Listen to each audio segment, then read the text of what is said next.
Hi, everyone. This is Zach Rubin, Executive Director of the Alumni Learning Consortium, and I'm joined today with Kestrel Linder for today's presentation on engaging millennials in philanthropy. Thank you so much for joining us today, Kestrel. Thanks for having me. Of course, there will be time for questions at the end, so if you have anything you'd like to ask during the presentation, please click the Ask a Question button. And I'll give a quick introduction, and then Kestrel can take it away. Kestrel Linder is the co-founder and CEO of Give Campus, a leading social fundraising and engagement platform for nonprofit educational institutions. Give Campus works with more than 800 schools to support their philanthropy goals and has undertaken important research into effective fundraising. Prior to founding Give Campus, Kestrel worked as an intelligence analyst and earned degrees from Johns Hopkins and Georgetown University. Kestrel, if you want to take it away.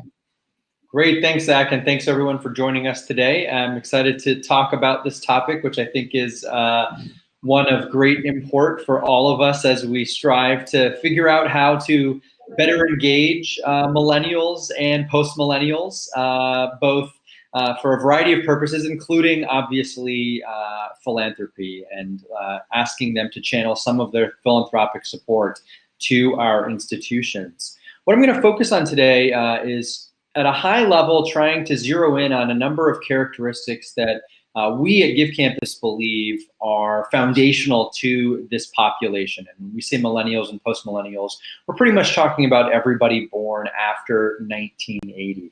I'm then going to talk more importantly about what do we do with that knowledge. If we believe in these characteristics, if we believe that they are foundational to millennials and post-millennials, how do we operationalize that in our engagement and fundraising efforts? Throughout my presentation today, I'm going to reference several things, including a survey that our company conducted about 7 months ago with a public polling company, where we went out and asked a series of questions about engagement and philanthropy to 1,000 college-educated Americans. That's the survey you see on the right of this slide. The survey and all of its findings are available for free. If you go to the website URL that you see in the lower right there, you can just download this report. But it contains a lot of great data, some surprising findings, some not so surprising findings about how college graduates view philanthropy in the context of supporting education, their thoughts on the cost of education, and their realities with respect to student debt. So something good in there for everybody. Additionally, a lot of the content that I'll be sharing during this presentation is actually included in a chapter in a book that I co-authored last year called Advancing Higher Education. It's a great read. I think it's like 20 bucks. There are other chapters in this book by leaders in our field covering topics from building alumni communities to principal giving, to plan giving, to young alumni engagement, and everything in between. So I would be remiss if I didn't hawk the book a little bit and suggest that you check it out if you have not already. So with that, I'm going to kick us off and frame first and foremost why I believe this topic is really important. I think it's something that all of us are likely feeling in our day-to-day work, but that topic is the coming of age of an entirely new generation of college graduates. And this has been happening over the last few years, really shifting the balance in our work and requiring that we pay closer and closer attention to, again, this population of people born after 1980. There are really two seminal moments of the last 5 years that I think frame this paradigm shift for us. The first happened in 2016, when millennials, or people born between 1981 and 1996, officially became the largest generation in the US labor force. And what that means is that as of 2016, millennials, people born throughout the 1980s and early 1990s, they were the greatest number of people with jobs, earning an income, and having, some of them having a disposable income, which is of course the portion of one's income that you might be persuaded to part ways with in the form of philanthropic support for an organization or a cause that you care about. You'll notice that post-millennials are down on the bottom of this graph, and they were just starting to tick upwards in the mid and late 2010s. And that's because in the mid and late 2010s, post-millennials or Generation Z just started to graduate from college. And what that means is that for the next 30, 40, 50 years, this population, folks born after 1996 are gradually going to become a larger and larger portion of the labor force in the United States. Just like their older brothers and sisters in the millennial population, they're going to get jobs, they're going to earn incomes, they're going to have disposable incomes that many of us on this call are going to be looking to persuade them to use to support our colleges and our universities. Obviously, this transition that I'm describing is something that has been felt in a very pronounced fashion across our industry and reflected in a lot of the metrics that we see. A lot of institutions have an exploding percentage of their living alumni population coming from one or both of these demographics. And for a lot of us, that has led to progressively declining rates of alumni participation and more broadly, alumni engagement. As these folks make up a greater share of our populations, we're finding that for whatever reason, it's more and more difficult to engage them, not only in philanthropy, but in the broader sense. I like to think about this transition first and foremost, however, as an opportunity. Because for me, if I look at my population in a hypothetical university setting, and I see that a larger and larger portion of that population is coming from a particular age group or demographic, like we now see with millennials and post-millennials, for me, that says, well, if I can figure out how to effectively engage that population and really crack the code with that population, I can actually move a lot of my outcomes and my most meaningful results and my most meaningful work in the right direction. Of course, that is easier said than done, but a lot of data that we have tells us that this opportunity is real. If for no other reason than this population genuinely and deeply cares about education. As part of that survey that I mentioned at the top of the webinar, we asked people how they felt about education and how they felt about the cost of education. And unsurprisingly, we found that college-educated Americans, by and large, care about education and by and large, care about the cost of education. In fact, 91% of 18 to 29-year-olds and 87% of all millennials strongly agreed with the statement that the cost of higher education should be a top issue for this year's presidential elections. And that tells us through inference that this is a population that cares deeply about the work that all of us on this webinar are engaged in doing, which is working to advance the missions of our colleges and universities. So, with that context, where do we begin? How do we start to crack the code with this population? Well, I'm a technologist and I run a technology company, so of course I'm a little bit biased, but I do believe that with any age group, and especially perhaps with this age group, people born after 1980s, you can begin to get a better understanding for what makes people within that generation tick if you look at the technology that they've grown up with and how that technology has influenced their behaviors, their preferences, and their expectations. And of course, if you're thinking about folks born after 1980, first and foremost, that means you're thinking about the computer generation. This is the IBM personal computer, which was commercially released in 1981. And if you think about what that means for folks born after 1980, it means that they've never really known a world without the personal computer. And I'm sure anybody who's on this call who was born in the 50s or 60s or maybe even in the early 70s, you've got a lot of memories and a lot of childhood or teenage or even early adult life that was not influenced by the pervasive existence in our lives of computers. Now, of course, we all carry a computer in our pocket in the form of a mobile phone. But if you think about that for a second, I think you can start to appreciate how people born after 1980 probably grew up a little bit differently. I was born in 1983, and I have very few memories that didn't involve having the ability to go play a computer game or use the computer to communicate or access information. The next watershed moment in the childhood of millennials and post-millennials as a population, in my mind, is the arrival of the World Wide Web circa 1990. This is actually one of the very first web browsers. For those of you who were born after 1990, or didn't use the internet until much later, this is actually what it used to look like if you wanted to access the World Wide Web. We've clearly come a very long way since then.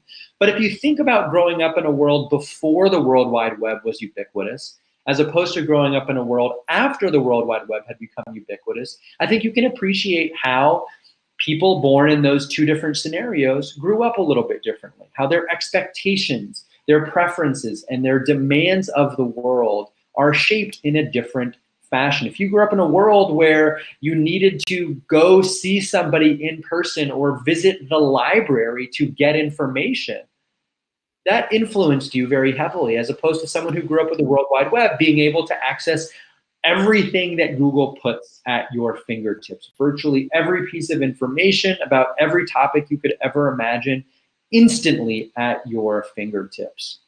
And these are just two examples, personal computers and the internet, of course, many, trying to illustrate my point, which is that folks born after 1980 grew up in a substantially different world from a technological perspective than those people born before 1980, and that this has influenced how they have developed. And I've tried to boil this down into a series of characteristics that I believe are truly foundational to the population that we're speaking about. I'm going to talk about each one of these defining characteristics in short order, but before I do, I just want to mention that if you're looking at this list and you're saying, well, wait a second, this one also is a characteristic of people born before 1980. That's absolutely right. I believe that these 9 characteristics are defining characteristics of the millennial and post-millennial population. That means that I believe you'd be hard-pressed to find someone born after 1980 who doesn't demonstrate most, if not all, of these characteristics. But I also think that folks born before 1980 have also been influenced by the technology that's emerged over the last 35 or 40 years, and many of them will also exhibit some of these characteristics as well. But again, in my mind, these are truly defining characteristics of the millennial and post-millennial population. So let's take a closer look at each one of these characteristics. Well, no surprise, one of the technologies that has influenced all of our lives over the last 35 years is the mobile phone. This is actually one of the very first commercially available handheld mobile phones. It was released in 1983. It was very, very amazingly named the Dynatac 8000X by Motorola. We don't name mobile phones like that anymore. And this phone, it was very large. Those of you who are on this call who might remember this thing know that it really was a handful, but it was a handheld mobile phone. And obviously we all know now that if you're born in the 80s, the 90s, or afterwards, you grew up surrounded by these things, and you had the power of personal computers and the power of the internet in your pocket every single second of every single day. I can still remember a time when if I wanted to find out if my friends were home or I wanted to invite somebody over, I had to go into my parents' house and I needed to use our rotary phone to call them. Nowadays, of course, kids are texting, they're using social media to communicate constantly, and that has really changed their expectations of the world around them.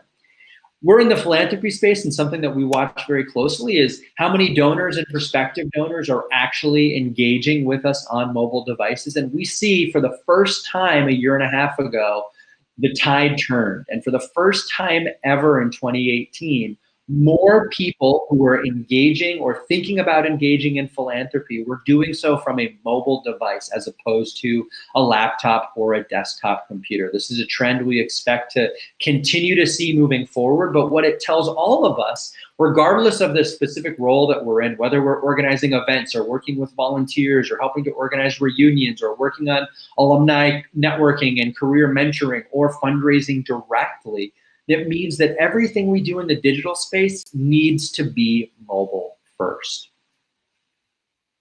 The second characteristic that I think is really foundational of this population is the degree to which they are accustomed to things being easy for them and convenient for them.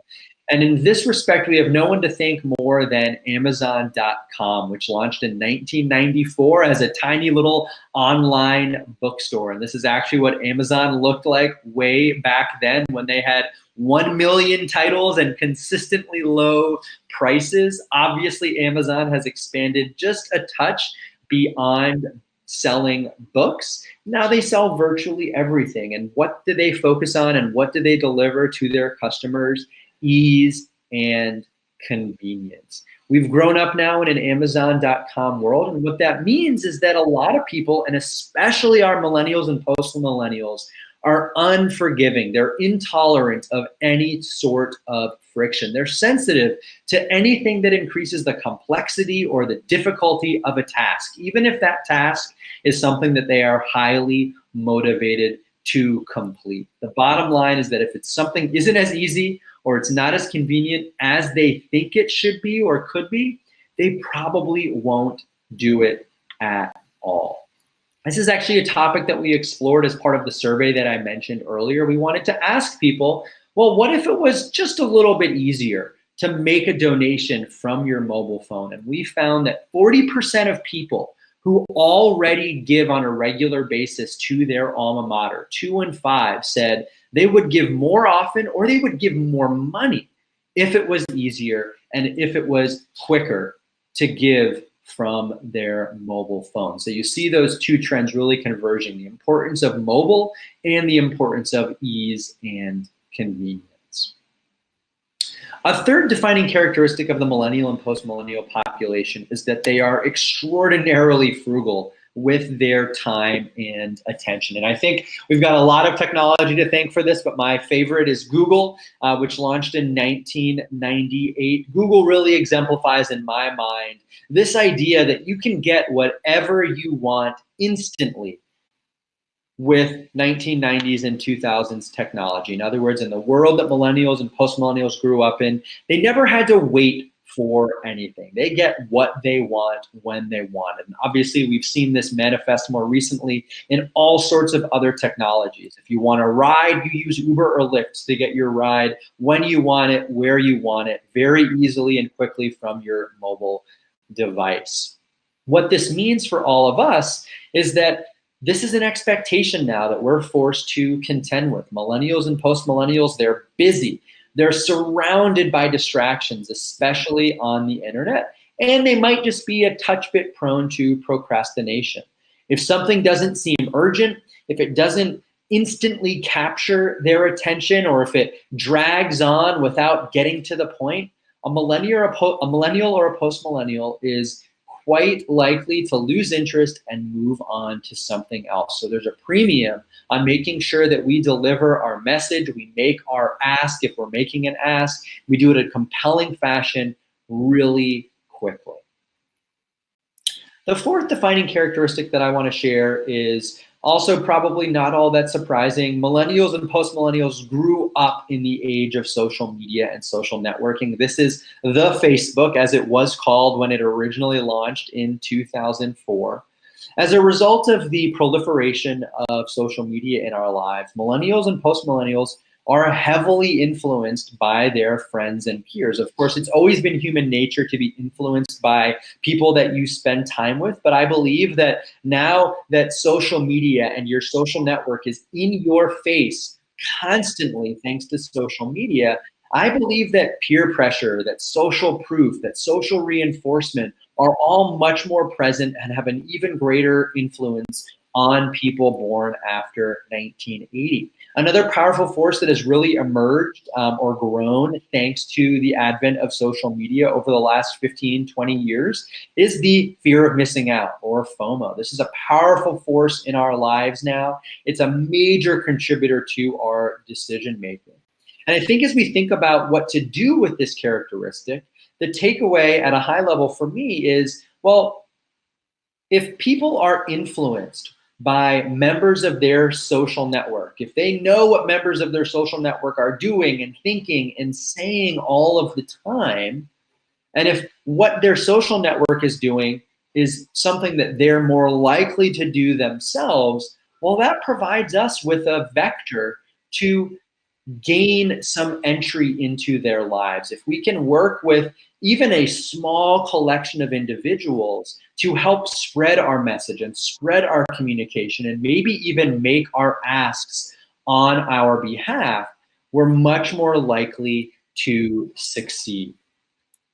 The fifth defining characteristic that I want to highlight here is personalization.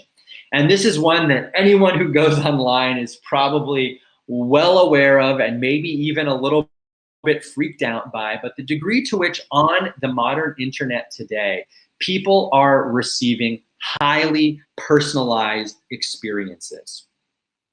What this has created, especially in the millennial and post-millennial populations, is an expectation.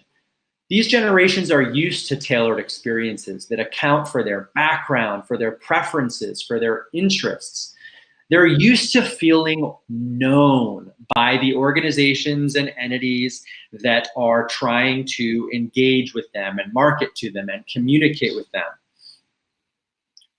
As a result, and this is the takeaway for us, if an appeal or a communication or a call to action comes across to them as generic, it's a lot less likely that they're going to respond.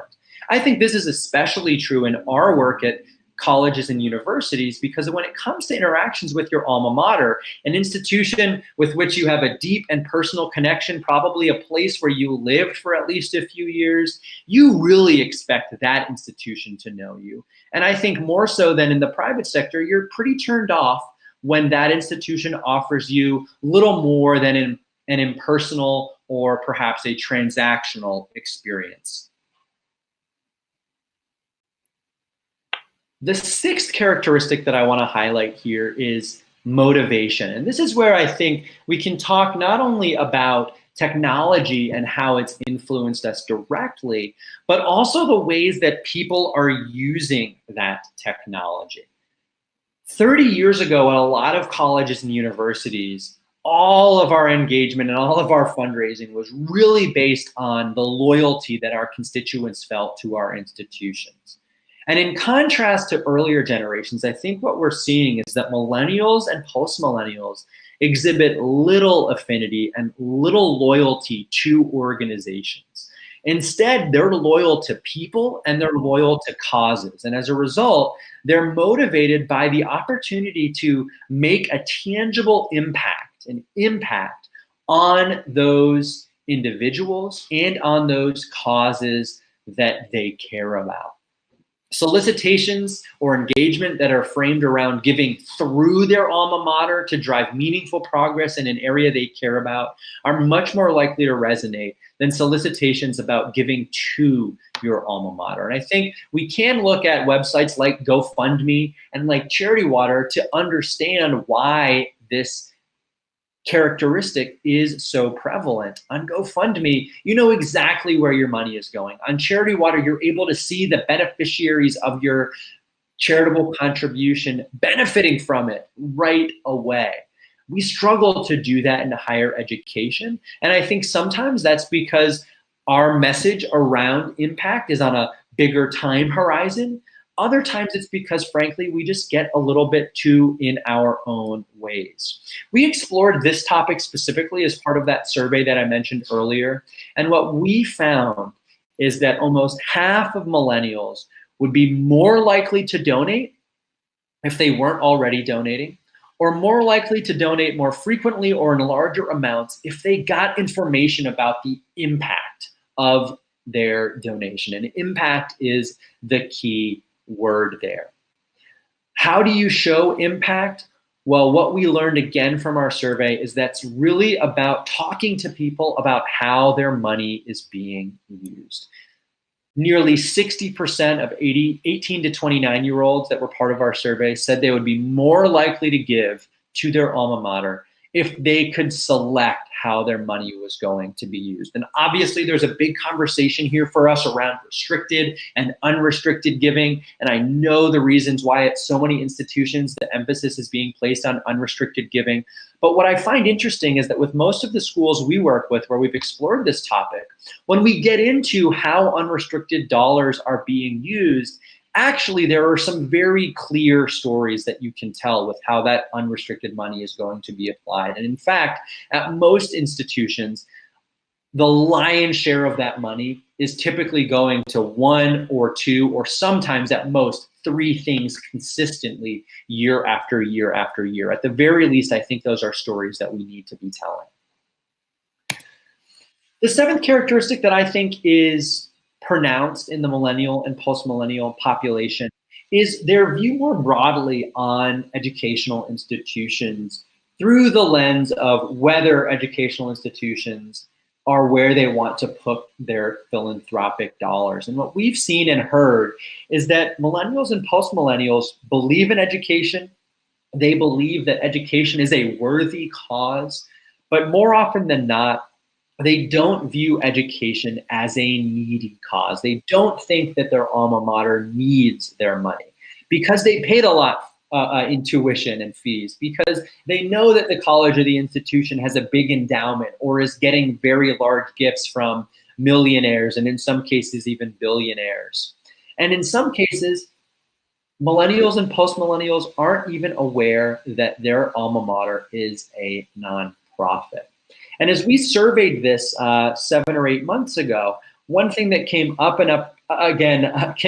again over and over is this idea that my alma mater doesn't need my help. They might need help, they might need financial support, but they just don't need my help. And that perception came down to the idea that only large donations make a difference. Roughly half of the millennials that we surveyed said small donations don't make a difference. So we pulled on that thread a little bit more. We wanted to find out, well, if only large donations make a difference, what is a large donation? How much money do you need to give in order to make a meaningful impact at your alma mater?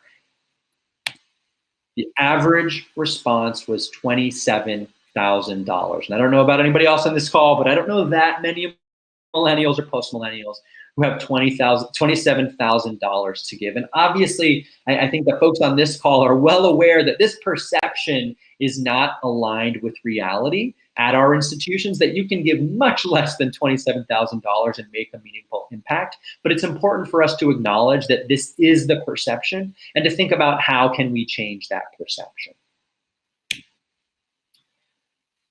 The eighth and second to last characteristic that I think is really defining for this population is that they just lack trust in their alma mater. And this is part of a bigger problem institutions are facing. But in higher education specifically, we're seeing that especially people born after 1980 are doubting the basic value proposition of higher education. They're wondering if that's where society should be investing. And if you're wondering if that's where society should be investing, of course, you're going to wonder if that's where you should personally be investing your time, your talent, and your treasure.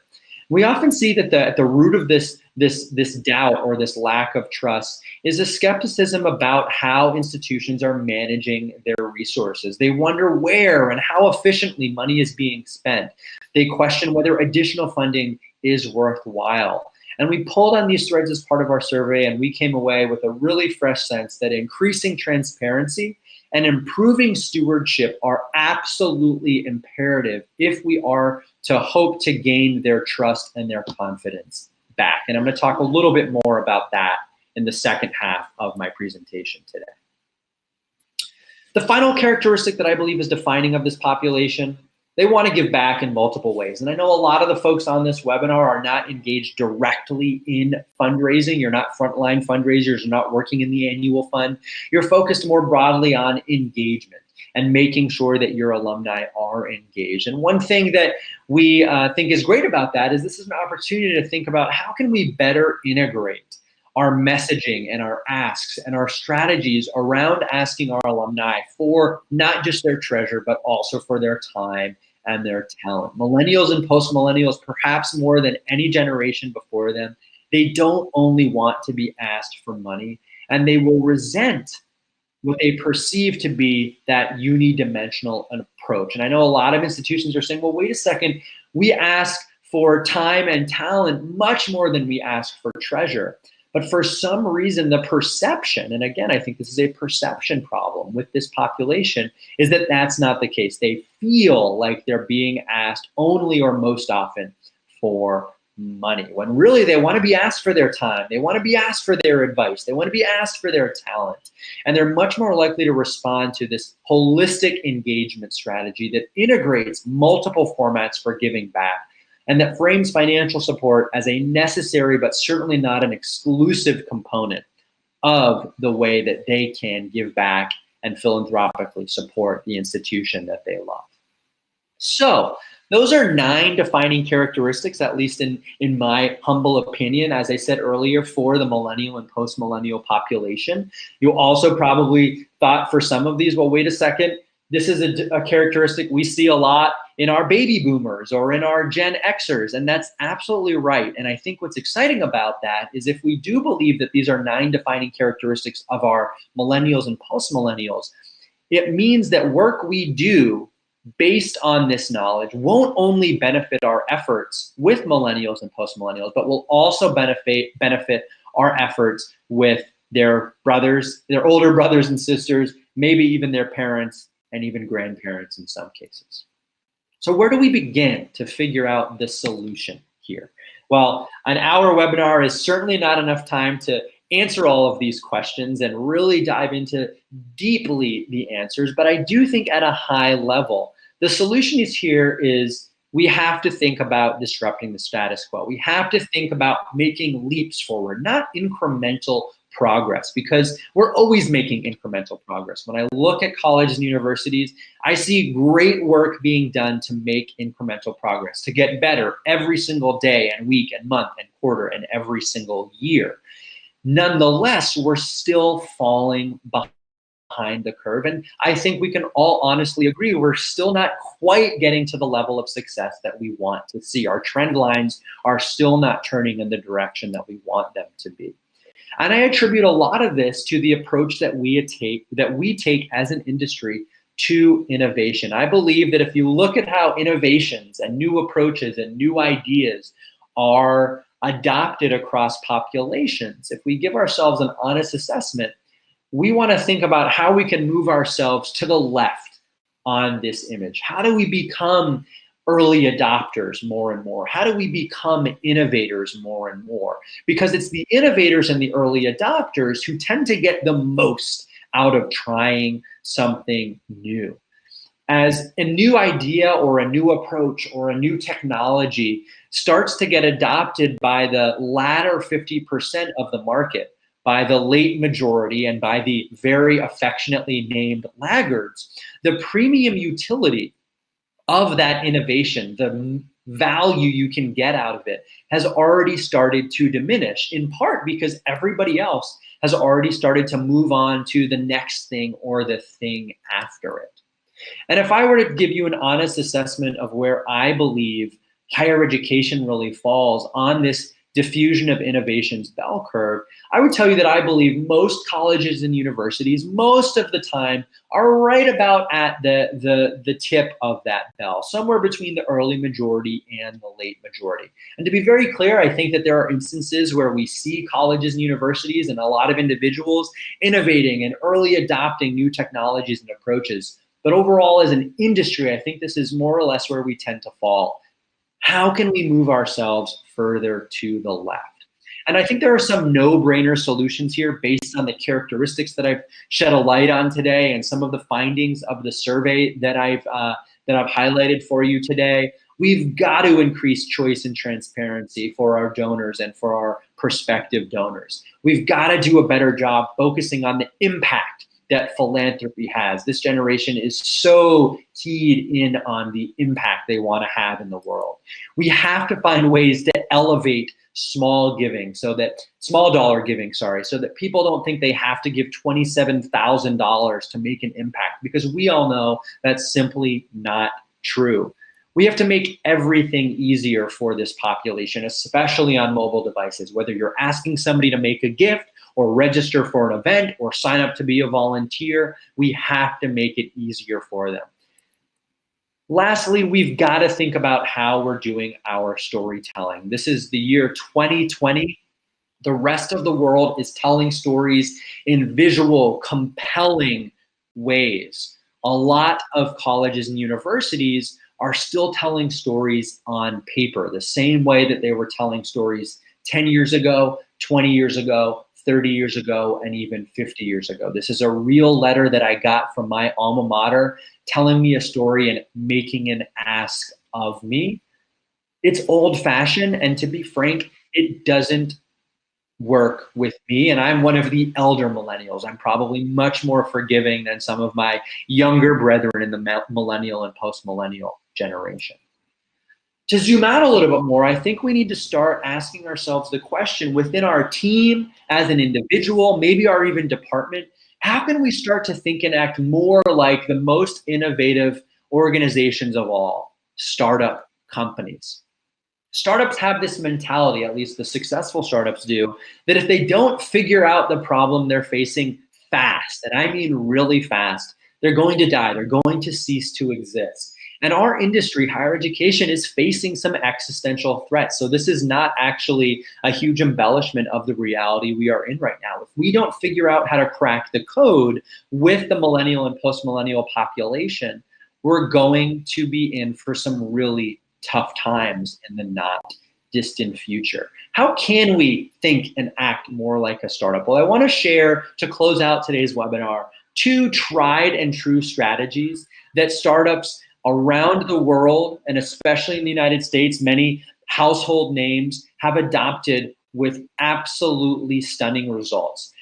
Fair warning, these are really obvious strategies, but they're strategies that I think every organization, no matter how big or small, no matter how well or poorly resourced, can adopt to improve their results.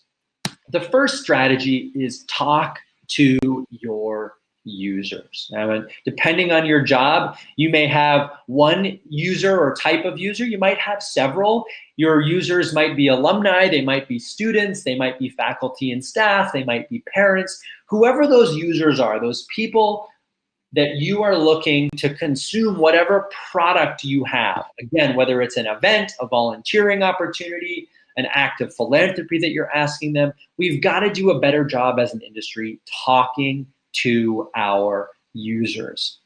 Now, for the first half of this session, I talked a lot about a survey that we conducted last year. When I say talk to your users, I want to be really clear. I am not talking about surveying our users. Surveys have a time and a place, but when you're looking to uncover insights on how you can innovate and get ahead of the curve, surveys tend to be useless. You get much better and more valuable and more reliable insights and more actionable insights if, instead of going really broad with a large population and asking them 5 or 10 questions, you go really deep, and I mean really deep, with a small population of your users. I'm talking about gathering a lot of data from a small number of people instead of a little bit of data from many people. And this means getting probably out of our offices, or at the very least getting on Zoom or GoToMeeting and having video calls. Maybe if you can, grabbing a salad and sitting on a bench and talking to people out in the wild. The more you can meet people face to face and talk to them in their environment, as opposed to doing it over the phone or meeting them on neutral ground or in your environment, the better. And you want to explore what's going on in their head to deeply understand how you can make a better solution for them. Again, whether it's events, volunteering, philanthropy, or anything else that folks on this webinar are focused on working on. And here are some things to look for and listen for as you're having these deep discovery conversations where you're asking lots of questions. You want to look for barriers to progress. Once you understand the impact or the change somebody wants to see in the world, find out what's getting in their way, what's stopping them from doing that thing that they want to affect. You want to look and listen for frustrating experiences. What gets their blood to boil a little bit? What annoys them a little bit? Is it your online giving experience? Is it how difficult it is to attend an event? Is it the fact that they can't register on site easily for your event? Is it the lack of stewardship or follow-up when they do make a gift or attend an event? Is it that they don't know what to do as a volunteer as well as they would like to? What are the things that are really frustrating them? Third, look for things they don't want to do. What are the experiences they try to avoid? And lastly, look for workarounds. Look for situations where they are so unhappy with the existing solutions that you offer, perhaps, that they have created their own. What are the things where, even though you haven't delivered something for them to do something they want to do, they're doing it anyway? This is a great example. If you look at LinkedIn, people wanted to connect with people from their alma mater. That's why LinkedIn has groups based on where you went to college. Obviously, lots of colleges and universities have gotten around to that and said, well, we can provide an even more tailored experience for our alumni by doing that in-house. That's an example of a workaround. All of these are opportunities for innovation or to identify insights on how you can be more innovative. Any situation where somebody is just running into a brick wall or getting frustrated or avoiding doing something altogether or doing something even though there's not a good solution for it, those are keys to look for. A couple of things you want to avoid. First and foremost, asking people how you can tweak something that you're already doing. That is a recipe for incremental progress. If you ask somebody, how could I have made this event just 1% better? Well, you're gonna find out how you could have made it 1% better. But you probably wanna make that event 25 or 50 or 100% better, not 1% better. So don't ask, how can we make it just a little bit better? Second, I would strongly encourage you to avoid asking for solutions. And this is really hard, especially if you're talking to an engaged constituent. They're gonna wanna tell you exactly the solution that they think you should put in front of them.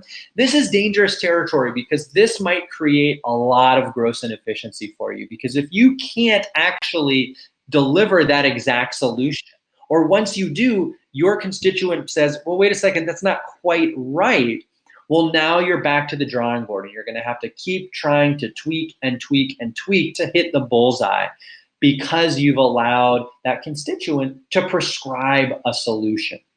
And my favorite quote that helps illustrate this point is from Theodore Levitt, who said, people don't want a 1/4-inch drill, they want a 1/4-inch hole. And if you think about that, that's absolutely right. I don't need a drill, I need a hole. But guess what? As a consumer, when I walk into the hardware store, I ask for a 1/4-inch drill. I ask for the solution. And in this case, that's because the solution has been built and it's a pretty good solution. But if you asked me before drills existed, what I wanted or what I needed, and I offered you a solution, the solution I might offer for how to get a 1/4-inch hole might be something wildly far and wildly distant from the actual best possible solution to the problem that I'm having and what I'm actually looking for. An example closer to home for our industry where I think some of our users are prescribing solutions is all of the noise we're hearing about Venmo. Venmo's a great solution. I'm a big fan of Venmo. I use it all the time to pay my barber, to split checks with people when I go out to dinner, just like everybody else. I use Venmo to move money to other individuals. It's a great solution for that. And it's very fast, it's very easy, and I can do it from my mobile phone. So as a millennial, I'm really happy with it. A lot of millennials and post-millennials have asked their college or university, can I use Venmo? Whether that's to register and pay for an event or make a charitable gift. And of course, for the vast majority of us, that's not an option. I think, however, if we unpack this a little bit and we ask ourselves, what are we really hearing from our constituents when they ask for Venmo? We'll recognize that what they're saying is, can you get me a drill? The hole that they want, though, is they want it to be easier, they want it to be more mobile, and they want it to be more convenient, whether it's registering and paying for an event, buying something, or making a donation. And so instead of chasing the solution that they are specifically asking for, let's back up and wonder, what can we actually deliver that will make it easier and faster and more convenient to do that thing that our constituents want to do? A useful lens for us at Give Campus to sort of approach our work from this innovative perspective is to think about the work we do as fulfilling or satisfying jobs that schools need. And I think schools can also think about the jobs that their constituents want them to do for them. What do I mean by the job that someone wants us to do for them? Well, I think if you think about your work as a product or a service, you should think of it, or you can think of it, as doing a job for somebody else, for helping fulfill some progress that they are seeking. And some companies that I think have done a really good job exhibiting this idea include IKEA. IKEA's job is to make sure that people who need to get their apartment or home furnished today because they start school or they start a new job in a new city tomorrow, that's what they're focused on. That's their job, is fast, easy furnishing today. Netflix also uses this lens to think about the work that it does and to think about who it's competing with. And this is a quote that I love from Netflix's CEO saying, "We compete with everything you do to relax, with video games, with drinking a bottle of wine, with other video networks, even with playing board games."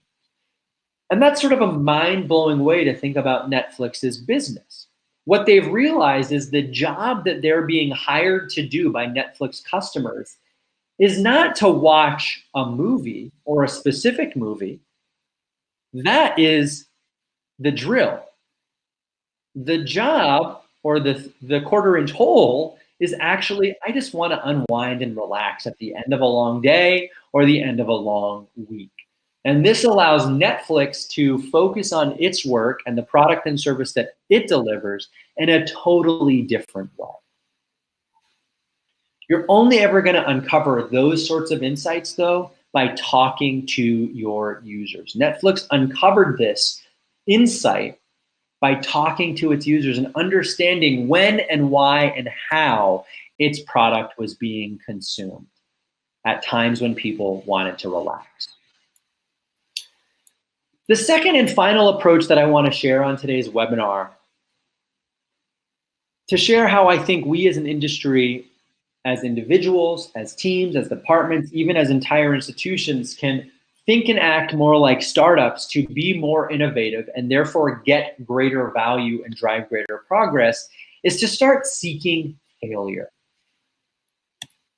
R.W. Johnson Jr., who was the president of Johnson & Johnson in the 1930s, he was the son of the founder of Johnson & Johnson, which of course is one of the most successful companies in the world for the last 100+ years.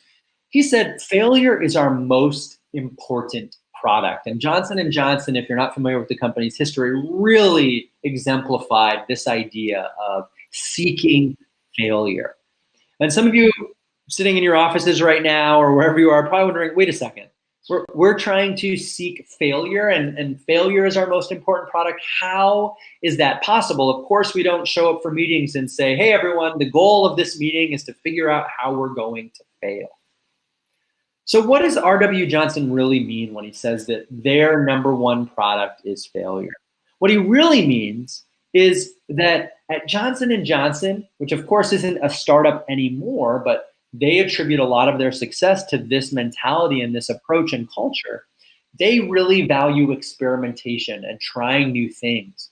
They place a huge emphasis on accidents and actually unplanned progress, new insights, new ideas, new products, new services, new strategies that were not the result of months of thoughtful planning, but rather came about because somebody had a crazy idea that they weren't afraid to share in a meeting, and the leader of that team or that organization or that individual initiative had the courage to just give it a shot.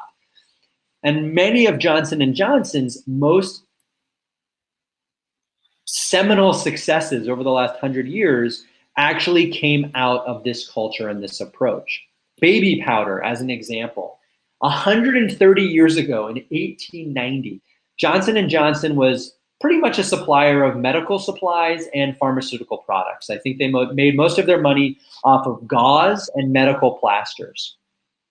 And they were selling those products, and they started to get a handful of complaints about skin irritation from the plasters that they were selling. So the director of research at Johnson & Johnson, well, he had some Italian talc in his office. So he just went ahead and shipped it to the handful of complaints that they had received and said, let me know if this helps. This was not a product. They weren't selling it. Well, those people wrote back and they said, that worked really well. Well, baby powder was born out of that totally unplanned progress. It eventually accounted for almost 50% of all Johnson & Johnson revenue. The Band-Aid, another example. The Band-Aid was invented 100 years ago by a Johnson & Johnson employee who took two other Johnson & Johnson products, surgical tape and gauze, and combined them after his wife had cut herself with a kitchen knife. He came into work the next day. He mentioned what he had done to marketing, and an entirely new product line was born. The Band-Aid eventually became the biggest selling category in Johnson & Johnson history. There are Band-Aids and baby powder solutions I'm sure that many of you have in your heads. And the more you can find ways to bring them into the world, even if just in a small experiment or test, the better off we'll be. Now, of course, I want to acknowledge that this is all much easier said than done. A lot of our organizations might not have great formal structure or mechanisms in place to foster this sort of experimentation or risk-taking. And I think what we all have an obligation to do if we want to see our institutions move forward into the future is we need to advocate for a shift in our organizational mindset. And this can take place as individuals, as teams, as departments, and as entire institutions. And of course, depending on where you fall in the food chain or on the pyramid is going to really drive where and to what extent you can drive this progress. But we all have an obligation to try. Right now, I would argue that these 3 points are endemic to our cultural mindset. We often think about the risk of doing something. As we try to calculate return on an investment, we think about what do we know we're going to get from this investment. And when we think about the chances of failure and success, we're always trying to mitigate the chance of failure because we want to avoid failure outright. I think a healthier place for us to be and where we want to strive to end up is instead of this cultural mindset, a cultural mindset where we're asking ourselves, well, what's the risk of not doing something? What's the opportunity cost if we don't innovate or if we don't early adopt and we wait too long? As we think about ROI, instead of asking ourselves, what do we know we're going to get? Let's ask the question, what do we think we might learn from doing this?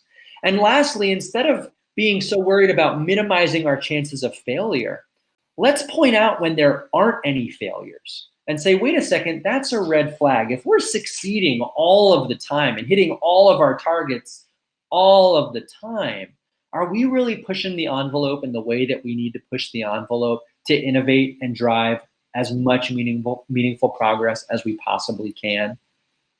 And I've worked with a number of presidents and boards at some major institutions and small institutions. And I mentioned that just so that you know that this conversation is also happening at that level.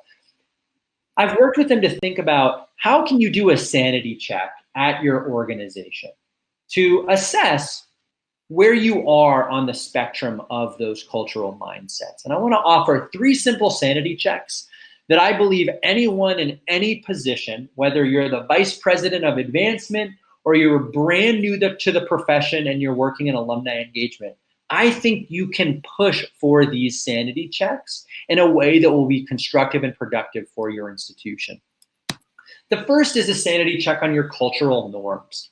Asking questions like, how many times have we totally failed in the last 6 months? How many experiments have we done? How many pilots? How many A/B tests?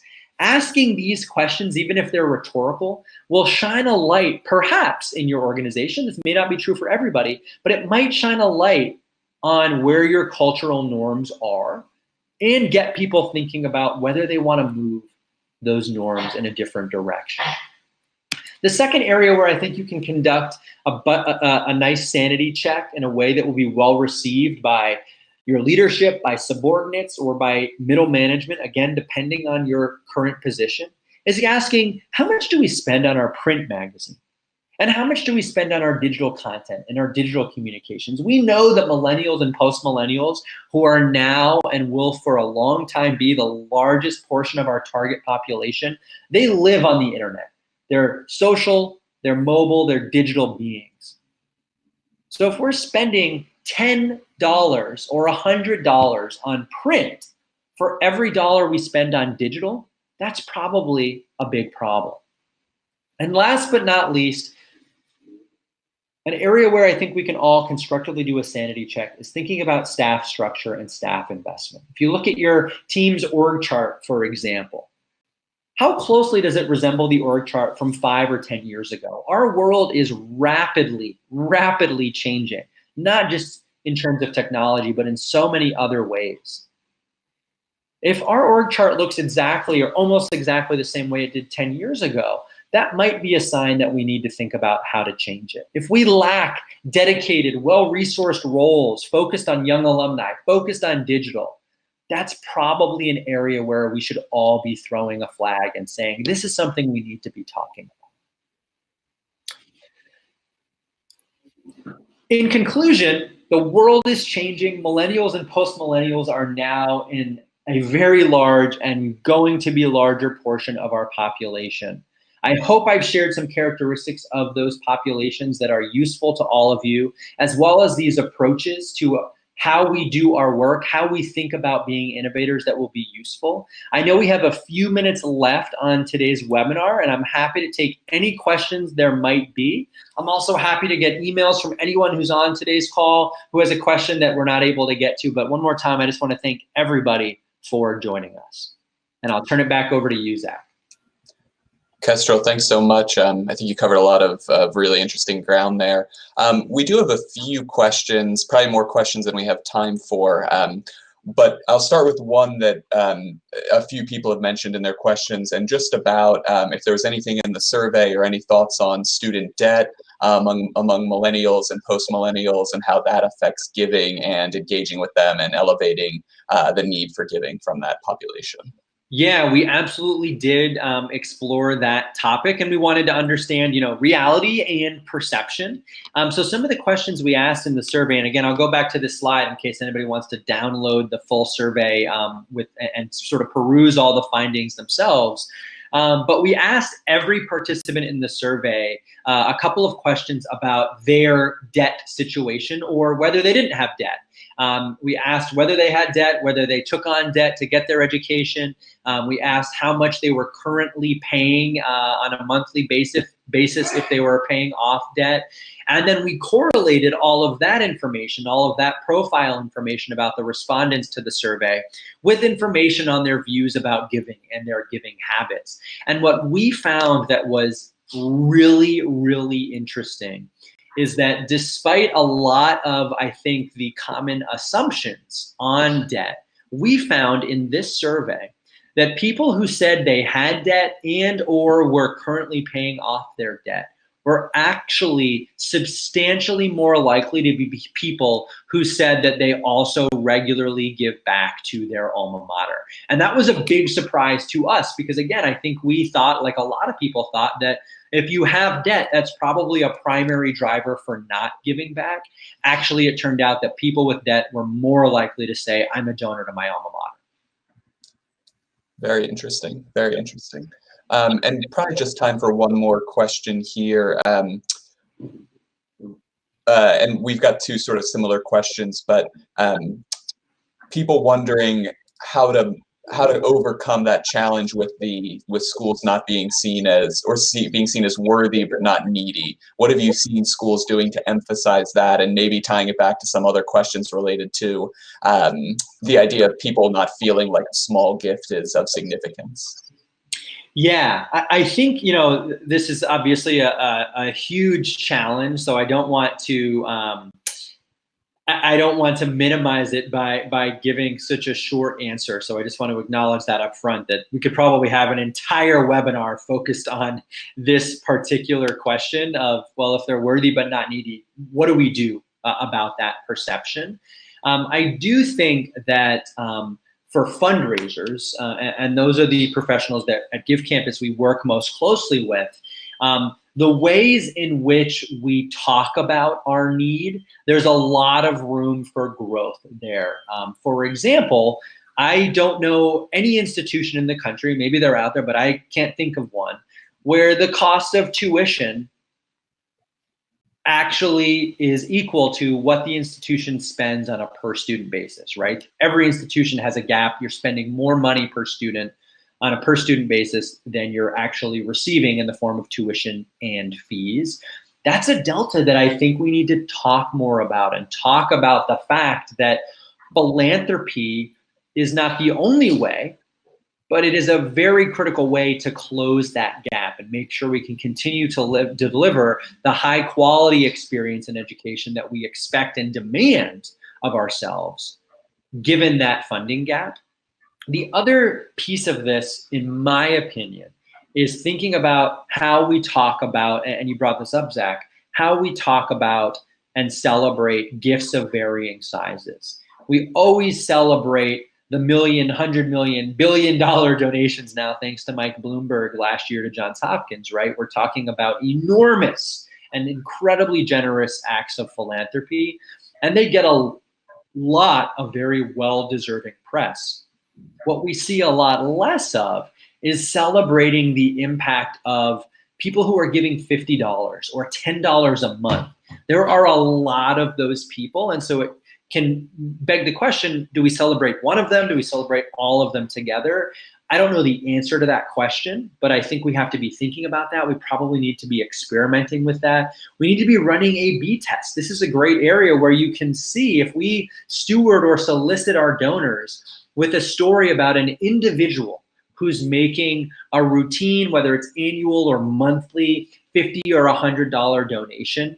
What effect does that have on the audience that receives that message as compared to audiences that aren't receiving that message? There's all sorts of room here for experimentation, which again, I tried to close with sort of this idea that one of the things we have to get comfortable with is everything we do isn't going to work, but if we're not trying things and finding out what doesn't work, we'll probably never figure out what does work. Kestrel, thank you so much.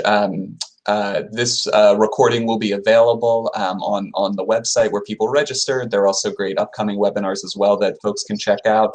And here's Kestrel's email. I'm sure he, as he mentioned, would be happy to answer some of the questions we weren't able to get to today. Thanks again, Kestrel, and for everyone who joined us, have a wonderful rest of your day.